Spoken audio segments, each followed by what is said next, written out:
आप देख रहे हैं बेधड़क खबरें। नमस्कार, मैं प्रियंका बनिया और आप देख रहे हैं बेधड़क खबरें। दोस्तों, इस वक्त हम भाईंदर पश्चिम पुलिस थानक में मौजूद हैं और आज यहां पर डीसीपी राहुल चौहान ने एक पत्रकार परिषद ली, जिस पत्रकार परिषद में उन्होंने बताया कि इस प्रकार जो है ऑनलाइन ऐप और सोशल मीडिया के जरिए जो है फ्रॉड किया जा रहा है। इसी के चलते उन्होंने 7 आरोपियों को गिरफ्तार किया है और उन्होंने बताया कि उन्होंने जो है आरोपियों से 108 मोबाइल फोन्स बरामद किए और साथ ही में 4 लाख रुपए की रोक रकम भी जो है बरामद की है। आइए देखते हैं इस पूरी प्रेस कॉन्फ्रेंस में डीसीपी राहुल चौहान ने क्या कहा। में 8 सितंबर को हमें फ्लिपकार्ट ने एक कंप्लेंट दी थी। उसमें स्टोरी ऐसी थी कि रिंकू कुमार नामक राजस्थान का एक व्यक्ति था। उसने भाईंदर में इनिशियली 4 मोबाइल की डिलीवरी ली थी और उसी सेम प्लेस पे उसने 8 मोबाइल का भी डिलीवरी ऑर्डर किया था। तो जो 8 मोबाइल का ऑर्डर था वो जलगांव का एक व्यक्ति था, उसके अकाउंट से पैसे डिडक्ट हो गए थे। तो उसने उसकी जो बैंक थी आईसीआईसीआई बैंक को इन्फॉर्म किया कि जो फ्लिपकार्ट पे भाईंदर में जो ऑर्डर किया है वो मैंने नहीं किया। तो आईसीआईसीआई ने फ्लिपकार्ट को इन्फॉर्म किया और फ्लिपकार्ट ने हमारे जो डायल 112 का जो नंबर है पुलिस का, उस पर कॉल करने के बाद हमारी भाईंदर पुलिस स्टेशन की टीम वहाँ पे पहुंची और पहुंचने के बाद उन्होंने जो रिंकू कुमार नामक जो आरोपी था वो और उसके पास के 12 मोबाइल उन्होंने जब्त किए। उसके बाद फ्लिपकार्ट की टीम आई, उन्होंने कंप्लेंट दी और कंप्लेंट देने के बाद हमें जब इन्वेस्टिगेशन किया तब हमें पता चला कि उनका टेलीग्राम पे द मैनेजमेंट ग्रुप नाम का एक ग्रुप था। उसमें टोटल 7 लोग थे। उनके अलग अलग टोपन नेम थे, उसमें मस्कमैन, हार्डी, जेरॉन, रूटेड, पीके ऐसे उनके नाम थे। और उसके बाद इंट्रोगेशन करने के बाद हमने कौस्तुभ नामक आरोपी को नवी मुंबई से अरेस्ट किया और उसको इंट्रोगेशन करने के बाद हमने और 3 आरोपी को मीरा भाईंदर से अरेस्ट करने के बाद हमने टोटल 60 मोबाइल्स की रिकवरी हमने मीरा भाईंदर से की थी। और उसके बाद इसमें जो द मैनेजमेंट ग्रुप जो था उसमें से जो मेन आरोपी है पिक्की और देव, उनको हमने धर्मशाला हिमाचल प्रदेश से अरेस्ट किया।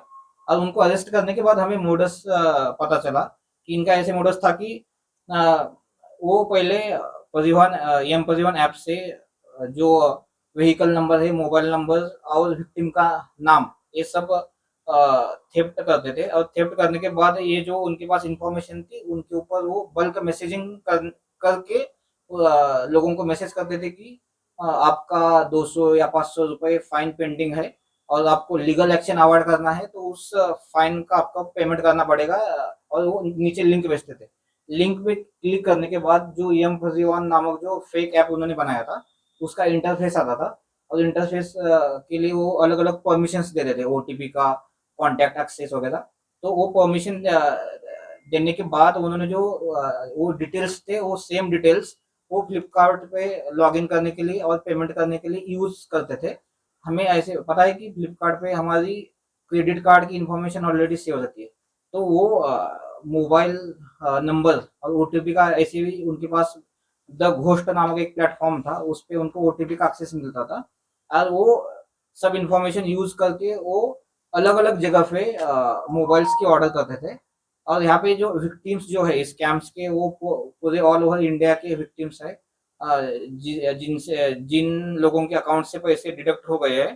तो ऐसे करके हमने टोटल अभी तक 107 मोबाइल्स हमने जब्त किए हैं और हमने टोटल 7 लोगों को इसमें अरेस्ट किया है।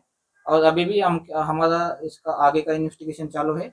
हमें हम फ्लिपकार्ट की जो टीम है उनके मदद से हम जो अलग अलग जो हमारे विक्टिम्स है वो हम आइडेंटिफाई कर रहे और इसका आगे का हमारा इन्वेस्टिगेशन अभी चालू है। सर, एक तो एम परिवहन से ये स्कैम करते थे, दूसरा टेलीग्राम से करते थे। क्या आह्वान करेंगे जनता को, क्योंकि दोनों बेसिक चीजें यूज में आते हैं, कैसे आह्वान करेंगे लोगों को? नहीं, जैसे कि कोई भी आपको जो मैसेज जो आता है, जैसे कि ये फेक मैसेजेस था कि कोई भी ऐसे लीगल एक्शन अवॉइड करने के लिए आप 200-500 रुपए फाइन आपको पड़ेगा, ऐसा कोई भी ऑथेंटिक जो ऐप है वो ऐसे कोई भी इंफॉर्मेशन भेजता नहीं है।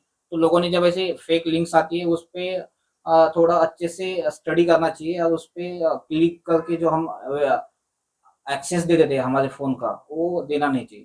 सर, इन आरोपियों का बैकग्राउंड क्या है और ये आपस में संपर्क में कैसे है? नहीं, इन मोस्ट ये जो आरोपी है वो सब ज्यादातर टेक्निकल बैकग्राउंड्स के हैं। और इनका जैसे मैंने बोला कि इसमें से सिर्फ 3 आरोपी जो थे वो पहले से कांटेक्ट में थे, और जो 4 लोग थे वो टेलीग्राम पे ही मिले थे, और वो सब ऑलमोस्ट ऑल जो अक्यूज थे वो यंग है और उनका टेक्निकल बैकग्राउंड है। सर इससे सर इसके पहले भी इनके ऊपर मामले दर्ज है?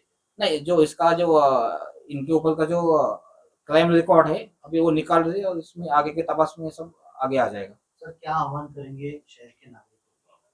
नहीं, जैसे मैं बोला कि हमारी जो इंफॉर्मेशन, जो ऐसे फेक लिंक्स वगैरह आते हैं उसमें क्लिक करना नहीं चाहिए, और जो हम कोई भी ऐप इंस्टॉल करते हैं फेक ऐप वगैरह, तो वो इंस्टॉल नहीं करना चाहिए, और उसमें जो एक्सेस वगैरह जो मांगते हैं वो भी देना नहीं चाहिए।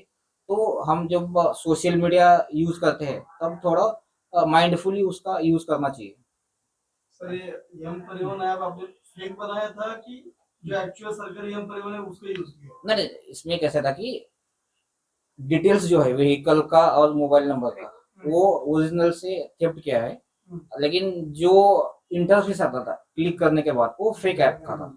तो सर जैसे कि आपने देखा डीसीपी राहुल चौहान ने कहा कि ये जो 7 आरोपी है, इन 7 आरोपियों को उन्होंने 7 अलग-अलग राज्यों से गिरफ्तार किया है, और साथ ही में डीसीपी राहुल चौहान ने मीरा भाईंदर की जनता को एक ऐसा संदेश दिया है कि कोई भी एसएमएस या कोई भी फ्रॉड लिंक अगर आपके पास आती है तो उसे जो है अपने फोन का एक्सेस ना दीजिए, जिससे जो है आप किसी भी फ्रॉड में फंसने से बच सकते हैं। और साथ ही में उन्होंने ये भी कहा है कि ऐसे ऑनलाइन फ्रॉड से जो है बचिए और अपनी सुरक्षा रखिए। पूरी खबर से आपको क्या लगता है जरूर कमेंट करके बताइए, और देखते रहिए बेधड़क खबरें। मैं प्रियंका बनिया, कैमरा पर्सन रफीक खान के साथ।